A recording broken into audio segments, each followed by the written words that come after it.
In a move as dumb as it was predictable, Trump took to Truth Social, writing, "As everyone is aware, thousands of people are pouring through Mexico and Canada, bringing crime and drugs at levels never seen before. Right now, a caravan coming from Mexico, composed of thousands of people, seems to be unstoppable in its quest to come through our currently open border. On January 20th, as one of my many first executive orders, I will sign all necessary documents to charge Mexico and Canada a 25% tariff on all products coming into the United States and its ridiculous open borders. This tariff will remain in effect until such time as drugs, in particular fentanyl, and all illegal aliens stop this invasion of our country. Both Mexico and Canada have the absolute right and power to easily solve this long-simmering problem. We hereby demand that they use this power, and until such time that they do, it is time for them to pay a very big price. Put simply, get ready for higher prices." Here's the deal, something I've said 100 times before the election, and something I'll apparently have to say 100 times now that the election's over.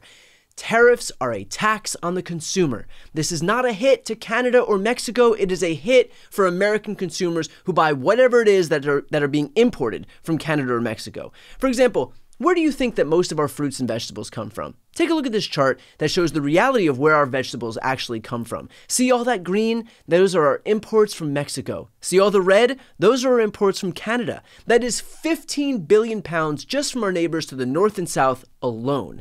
Tariffs are not going to impact Mexico or Canada. They are going to be passed on to the importing companies, and those companies will offset those higher costs by raising their prices to the end users. We are the end users.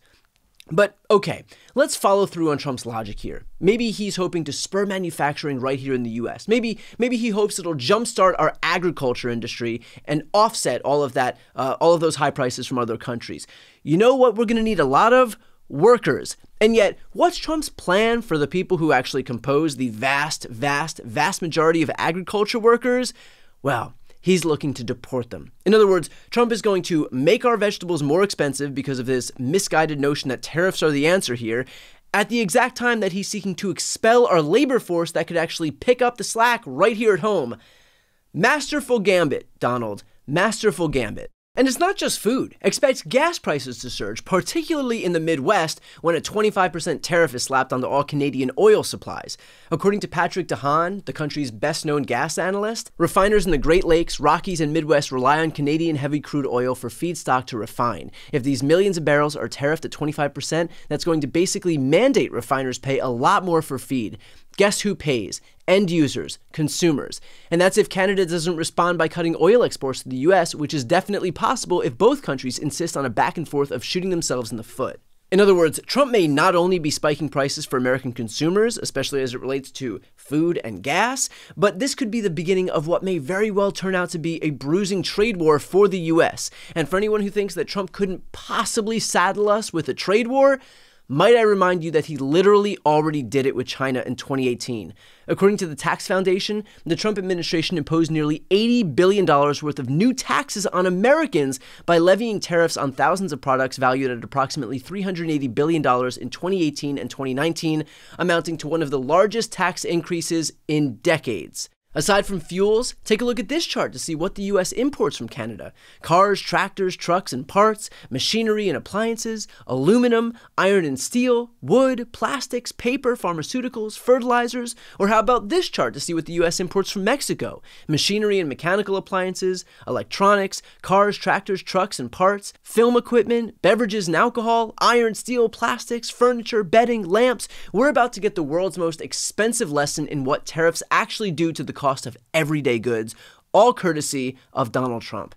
And look, we can go on and on about how these tariffs are going to touch every part of our lives here in the US, but what I think is the most brazen part of all of this is that Trump and Republicans spent the better part of a year criticizing, lambasting the Biden White House for high prices as the result of inflation, which of course was out of the White House's control. It was a global phenomenon. And by the way, as a result of that inflation, that global phenomenon, there wasn't a single incumbent party in any industrialized country on earth that didn't lose seats in their majorities or just lose their elections outright. And the US was no different. This was a miserable year for incumbents across the globe, and the US certainly wasn't spared. And Trump, whether fairly or not, was the beneficiary of that anti-incumbent sentiment. And yet now, the first thing that he's seeking to do in office is going to be to take action that'll have the effect of raising prices? So Either he truly doesn't have one single person in his orbit who understands the consequences of imposing tariffs and their impact on consumers, or he never actually cared about lowering costs and he just attacked the Democrats on an issue that he recognized was potent while being fully willing to exact even more pain on the country for the very thing he accused the left of doing. Take all the time you need with that one. Granted, there is one person who may actually be purposefully misconstruing what tariffs are going to do. In response to Trump's threat to impose tariffs, Elon Musk took to Twitter, writing, "Price of fentanyl will rise sharply." I'm sorry, does Elon Musk think that fentanyl is shipped here legitimately and therefore subject to the tariffs imposed on other goods? What? Like, what does Elon think? That fentanyl comes in a big container marked fentanyl and now it's going to be taxed at a higher rate and therefore more expensive? More than 90% of fentanyl is transported via ports of entry where cartels smuggle it in, primarily in vehicles driven by US citizens. That is 90%. But let's think for a minute why Elon would want these tariffs. Might it have something to do with the fact that 1/3 of North America's vehicle production occurs in Mexico and Canada, but Tesla's manufacturing occurs mostly in the US, meaning this was going to hurt car manufacturers except for the one that Elon owns. But hey, I'm sure this is definitely totally about fentanyl. Got it. And if you need a more digestible explanation of tariffs, here's my friend David Pakman breaking it down. So when it comes to Trump, do you dislike his policies or him as a person or both? I don't dislike Trump as a person in the sense that I've never met the guy. So I think he has a lot of personality traits that make him completely unsuited to being president. And also, I think his policy prescriptions, to the extent that they exist and he understands them, which is a different part of it. A lot of the stuff Trump talks about, he still doesn't know how tariffs work. We're 8 years into this thing, 9 years in.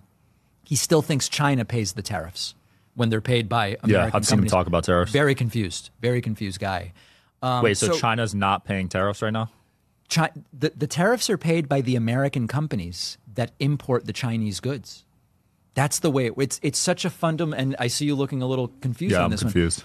This is the way tariffs work. What Trump did is place tariffs on Chinese imports. By the time the imports get here, China's been paid for this stuff. Maybe they get net 120 terms, right? But in a sense, China has already transacted. The American company who brings the goods in pays the tariffs. Really? You're kidding right now. No, I thought he said he was raising the tariffs by 50 to 100% for Chinese imports. You got to clip this. I'm begging you. You got to clip this and send it to me. I'm genuinely None confused. of this stuff is getting cut out, right? No. Oh, my God. We post everything. Please. The tariffs are paid by the company that does the importing.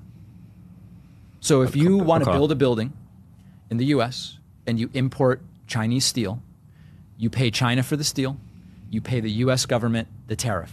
This is why it's inflationary. Economists have looked at Trump's tariff proposal and said it would make stuff more expensive for Americans by adding the cost of the tariffs to the total cost of production. So that's the way tariffs work. A lot of people don't seem to know how tariffs work, which is sad because this is how people end up getting sucked into Trump's vortex. He says something that sounds good. I'm going to punish China with tariffs. Yeah. In this case, that sounds good. Chinese tariffs. They're paid by the American companies. Wow. That's why it's so damaging. That's crazy. Yeah. Send me this part of the conversation. No, I will. I genuinely had no idea. I thought China was paying those. Yep. No, China's not paying them. Yeah. I thought they were, though. They're not. Yeah. So why would he do that? I'm confused. You'd have to ask him. So if Trump carries out this plan, all I can say is that we should expect higher gas prices, higher grocery prices, higher car prices, higher alcohol prices, higher building prices, higher drug prices. But hey, at least Teslas won't be more expensive. And that right there is the consequence of living in this new kleptocracy that Trump is ushering in.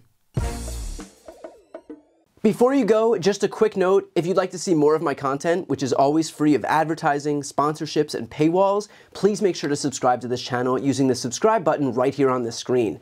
And if you'd like to support my work even further, you can grab a copy of my instant #1 New York Times selling book, Shameless, available for sale right now. That link is also on the screen. Thanks so much for watching.